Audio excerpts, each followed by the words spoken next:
হিন্দু ধর্মাবলম্বীদের সবচেয়ে বড় ধর্মীয় উৎসব জন্মাষ্টমী উপলক্ষে হিন্দু সম্প্রদায়ের প্রিয় ভাই বোনদের সঙ্গে বিএনপি আয়োজিত আজকের এই শুভেচ্ছা বিনিময় অনুষ্ঠানের সম্মানিত সভাপতি জনাব মির্জা ফখরুল ইসলাম আলমগীর, মঞ্চে উপস্থিত সম্মানিত স্থায়ী কমিটির নেতৃবৃন্দ, উপস্থিত অন্যান্য নেতৃবৃন্দ, আমার সামনে উপস্থিত হিন্দু সম্প্রদায়ের প্রতিনিধিবৃন্দ এবং উপস্থিত সম্মানিত উপস্থিতিবৃন্দ, আমার শুভেচ্ছা গ্রহণ করুন।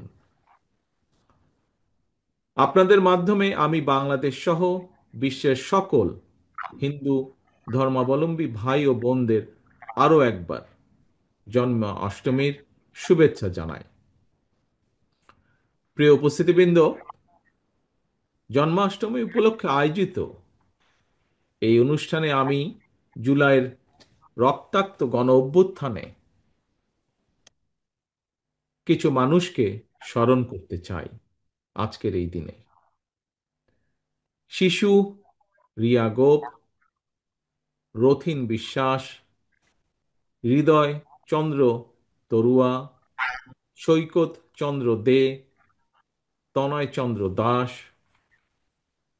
রিপন চন্দ্র শীল, রুদ্র সেন, দীপ্ত দে এবং শুভশীলের আত্মত্যাগকে শ্রদ্ধার সঙ্গে আমি স্মরণ করছি আজ। যাদের প্রাণের বিনিময় আজ যাদের প্রাণের বিনিময় আজ তাদের প্রত্যেকের শোকাহত পরিবারের প্রতি গভীর সহমর্মিতা জানাই। সম্মানিত উপস্থিতি, আমি যতটুকু জানি, হিন্দু ধর্মীয় শাস্ত্র মতে কৃষ্ণ পক্ষের অষ্টমী তিথিতে জন্ম নিয়েছিলেন হিন্দু ধর্মের প্রবর্তক শ্রীকৃষ্ণ। শ্রীকৃষ্ণের আবির্ভাবের পর ধ্বংস হয় খুনি স্বৈরাচারী রাজা কংস। প্রিয় ভাই বোনেরা, গত এক দশকেরও বেশি সময় ধরে বাংলাদেশের জনগণও কংসরূপী এক ফ্যাসিস্টের দুঃশাসন, অত্যাচার, নির্যাতন দেখেছে। জুলাইয়ের গণ অভ্যুত্থানে হাজারো শহীদদের আত্মত্যাগের মধ্য দিয়ে কংসরূপী ফ্যাসিস্টের কবল থেকে এই বাংলাদেশ এবং বাংলাদেশের গণতান্ত্রিকামী মানুষ মুক্ত হয়েছে। এই স্বৈরাচারের পতনের পর দেশে এখন গণতন্ত্রকে প্রাতিষ্ঠানিক রূপ দেবার যাত্রা শুরু হয়েছে। জনগণের প্রত্যক্ষ ভোটে নির্বাচিত জনপ্রতিনিধিদের দ্বারা জনগণের প্রতি দায়বদ্ধ সংসদ এবং সরকার গঠন না হওয়া পর্যন্ত গণতন্ত্র উত্তরণের যাত্রাপথ কিন্তু ঝুঁকিমুক্ত নয়। প্রিয় ভাই বোনেরা, বর্তমানে ফ্যাসিবাদ মুক্ত বাংলাদেশে রাষ্ট্র এবং রাজনীতিতে জনগণের অধিকার প্রতিষ্ঠার লক্ষ্যে অন্তর্বর্তীকালীন সরকার আগামী ফেব্রুয়ারি মাসে জাতীয় নির্বাচন অনুষ্ঠানের সম্ভাব্য সময় নির্ধারণ করেছে। কিন্তু আমরা খেয়াল করে দেখছি আজকের এই অনুষ্ঠানে কিছু কিছু বক্তা তাদের বক্তব্যেও বলেছেন একটি বিষয়। কি সেই বিষয়টি? সেই বিষয়টি হচ্ছে এই নির্বাচন অনুষ্ঠান নিয়ে কোনো রাজনৈতিক ব্যক্তি বা গোষ্ঠীর বক্তব্য, মন্তব্য কিংবা নিত্য নতুন শর্ত বা শর্তের প্রস্তাবনা সামগ্রিকভাবে জনমনে বিভ্রান্তি সৃষ্টির একটি কারণ হয়ে দাঁড়িয়েছে। প্রিয় ভাই বোনেরা, আপনাদের নিশ্চয়ই মনে আছে অবাধ, সুষ্ঠু এবং নিরপেক্ষ নির্বাচনে ভোট দেবার সুযোগ পেলে জনগণ বিএনপিকে রাষ্ট্র পরিচালনার দায়িত্ব দিতে পারে, এই ভয়ে পলাতক স্বৈরাচার বিএনপির বিজয় ঠেকাও এর মতন অন্তর্ঘাতী অপরাজনীতি চালু করেছিল। দেশের নির্বাচনী ব্যবস্থাকেও গত 16 বছর 17 বছর ধ্বংস করে দিয়েছিল।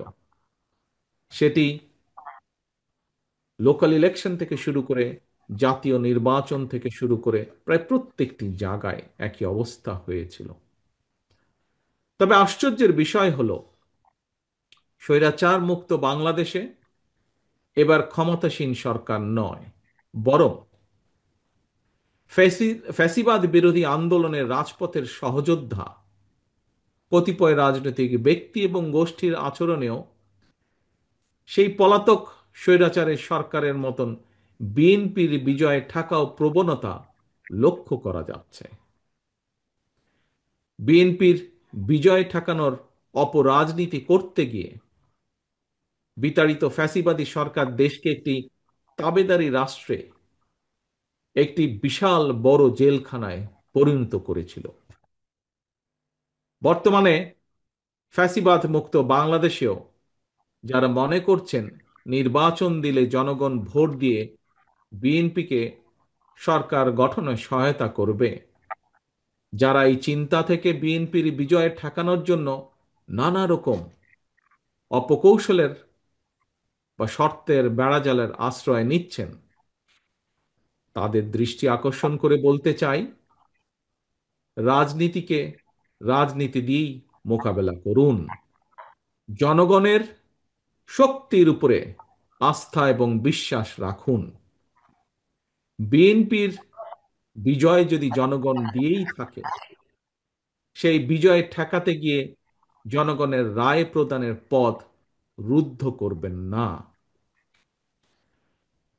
প্রিয় ভাই বোনেরা, বাংলাদেশে জাতীয় নির্বাচনে পিআর পদ্ধতি নিয়ে অনেকেই অনেক কথা বলেছেন। আমিও এর আগে সংক্ষেপে কিছু কথা তুলে ধরেছি।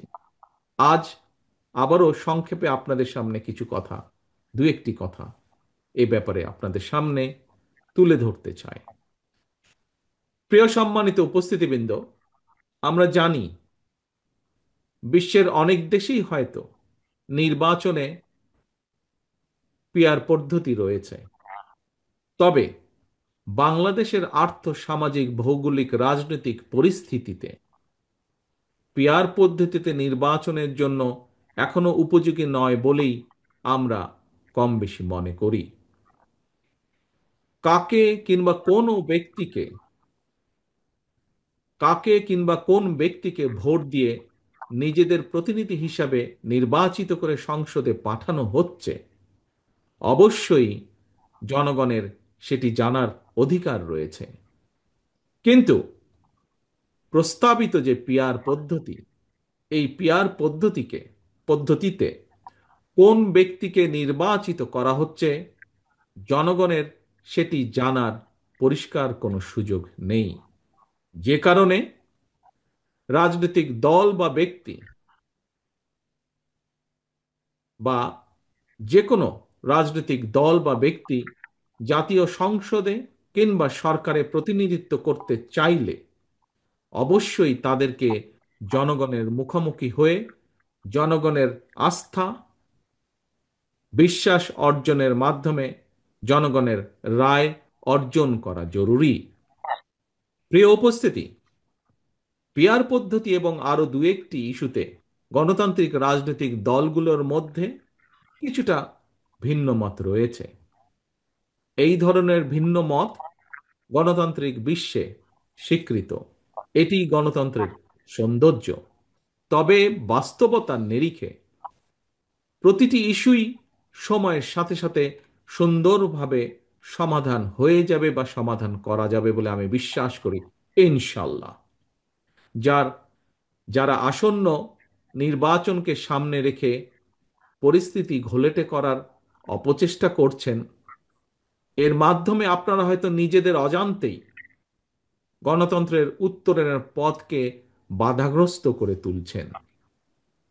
একই সাথে পতিত পরাজিত পলাতক স্বৈরাচার পুনর্বাসনের পথও হয়তোবা সুগম হচ্ছে, যদি আমরা গণতন্ত্র উত্তরণের পথে শর্তের পর শর্ত আরোপ করতে থাকি। প্রিয় উপস্থিতিবৃন্দ, সম্মানিত ভাই ও বোনেরা, গণতান্ত্রিক আন্দোলনের সহযোদ্ধাদের প্রতি আমার বিনীত আহ্বান। গণতান্ত্রিক রাজনৈতিক দলগুলোর নিজেদের মধ্যকার বিরোধ এমন পর্যায়ে নেওয়া উচিত হবে না যেই বিরোধকে পুঁজি করে পরাজিত ফ্যাসিবাদ নিজেদের অপকর্মগুলোকে জাস্টিফাই করার সুযোগ নিতে পারে। আমি মনে করি, আমরা মনে করি, প্রতিটি ইস্যুতে প্রত্যেকটি রাজনৈতিক দলের ঐক্যমত হতেই হবে, এটি এমন কোনো জরুরি নয়। তবে অবশ্যই অবশ্যই স্বৈরাচার, পলাতক স্বৈরাচার বা ফ্যাসিবাদের যে পলাতক স্বৈরাচার বা যে পলাতক ফ্যাসিবাদ, তাদের পুনর্বাসন ঠেকানো কিংবা দেশকে তাবেদার মুক্ত রাখার মতন স্বাধীনতা, সার্বভৌমত্ব এবং জাতীয় স্বার্থ সংশ্লিষ্ট ইস্যুগুলোতে অবশ্যই ঐক্যমত এবং ঐক্যবদ্ধ থাকা অত্যন্ত জরুরি। প্রিয় হিন্দু ধর্মাবলম্বী ভাই ও বোনেরা, এবার আমি বিশেষ করি আপনাদের উদ্দেশ্যে আপনাদের উদ্দেশ্যে দু একটি কথা সংক্ষেপে তুলে ধরতে চাই। প্রিয় ভাই বোনেরা, আপনাদের ধর্মীয় পরিচয়কে কেউ যাতে নিজেদের হীন দলীয় রাজনৈতিক স্বার্থে ব্যবহার করতে না পারে, সে ব্যাপারে আপনাদের সকলকে আমি সতর্ক থাকার বিনীত আহ্বান জানাই। আমরা দেখেছি অতীতে বিভিন্ন সময় দেশে, আমরা অতীতে দেখেছি বিভিন্ন সময় দেশে যারা নিজেদেরকে সংখ্যালঘু সম্প্রদায় হিসাবে বিবেচনা করেন, সেই সম্প্রদায়ের উপর কিংবা তাদের ধর্মীয় স্থাপনা অথবা বাসা বাড়িতে হামলার ঘটনা ঘটেছে। এবং এই ঘটনাগুলোকে যদি আমরা পর্যালোচনা করে দেখি, তবে দেখব দু একটি ব্যতিক্রম ছাড়া অধিকাংশ হামলার ঘটনা কোনো ধর্মীয় কারণে হয়নি। বরং আমরা দেখেছি প্রতিটি ঘটনা নিবিড়ভাবে তদন্ত করলে দেখা যাবে অধিকাংশ হামলার ঘটনার নেপথ্য ছিল অসৎ রাজনৈতিক উদ্দেশ্য অথবা অবৈধ লোভ লাভের আশা। প্রিয় ভাই বোনেরা, যে কারণেই হোক না কেন ঘটনাগুলো, কোনো কারণেই যাতে করে কারো ওপর কোনো হামলা কিংবা অবিচার না হয়, সেটি নিশ্চিত করা রাষ্ট্র এবং সরকারের দায়িত্ব। প্রিয় ভাই বোনেরা, এই বাংলাদেশ কোনো ব্যক্তি, গোষ্ঠী কিংবা দলের নয়। এই বাংলাদেশ আপনার, আমার, আপনাদের, আমাদের সবার। দল মত ধর্ম ধর্ম নির্বিশেষে বাঙালি অবাঙালি, নৃতাত্ত্বিক জনগোষ্ঠী, বিশ্বাসী অবিশ্বাসী কিংবা সংশয়বাদী, এই বাংলাদেশের প্রতিটি নাগরিকের একমাত্র গর্বিত পরিচয়, আমরা বাংলাদেশী। দেশের প্রত্যেকটি দে- দেশের প্রত্যেকটি নাগরিক সকল ক্ষেত্রে দেশের আইন অনুযায়ী সমান অধিকার ভোগ করবেন। এটি বিএনপির নীতি, এটি বিএনপির রাজনীতি। রাষ্ট্র এবং সমাজে নিরাপদ বসবাস নিশ্চিত করতে কোনো দলীয় পরিচয় আবদ্ধ থাকা অবশ্যই জরুরি নয়। ধর্মীয় কিংবা রাজনৈতিক পরিচয় একজন নাগরিকের নিরাপত্তা নিশ্চিত করতে পারে না, কিন্তু একমাত্র গণতন্ত্র এবং আইনের শাসনই দল মত নির্বিশেষে প্রতিটি নাগরিকের নিরাপত্তা নিশ্চিত করতে পারে। প্রিয় ভাই বোনেরা, সম্মানিত উপস্থিতিবৃন্দ, সম্মানিত নেতৃবৃন্দ, বর্তমান এবং ভবিষ্যৎ বাংলাদেশের জন্য একটি নিরাপদ বাংলাদেশ প্রতিষ্ঠার জন্য আসন্ন জাতীয় নির্বাচন আমাদের সামনে একটি বিশাল বড় সুযোগ। সারা দেশে হিন্দু ধর্মাবলম্বী ভাই ও বোনদের দৃষ্টি আকর্ষণ করে বলতে চাই, আগামী নির্বাচনে বিএনপি আপনাদের সমর্থন এবং আপনাদের সক্রিয় সহযোগিতা চায়। প্রিয় ভাই বোনেরা, সবশেষে আবার আমি বলতে চাই, আমি বিশ্বাস করি আপনার, আমাদের দল বিএনপি বিশ্বাস করে দল মত ধর্ম দর্শন যার যার, রাষ্ট্র সবার, ধর্ম যার যার, কিন্তু নিরাপত্তা পাবার অধিকার সবার। আপনাদেরকে আবারও শুভেচ্ছা জানিয়ে আমার বক্তব্য শেষ করছে। আল্লাহ হাফেজ। বাংলাদেশ জিন্দাবাদ। বাংলাদেশ জাতীয়তাবাদী দল জিন্দাবাদ।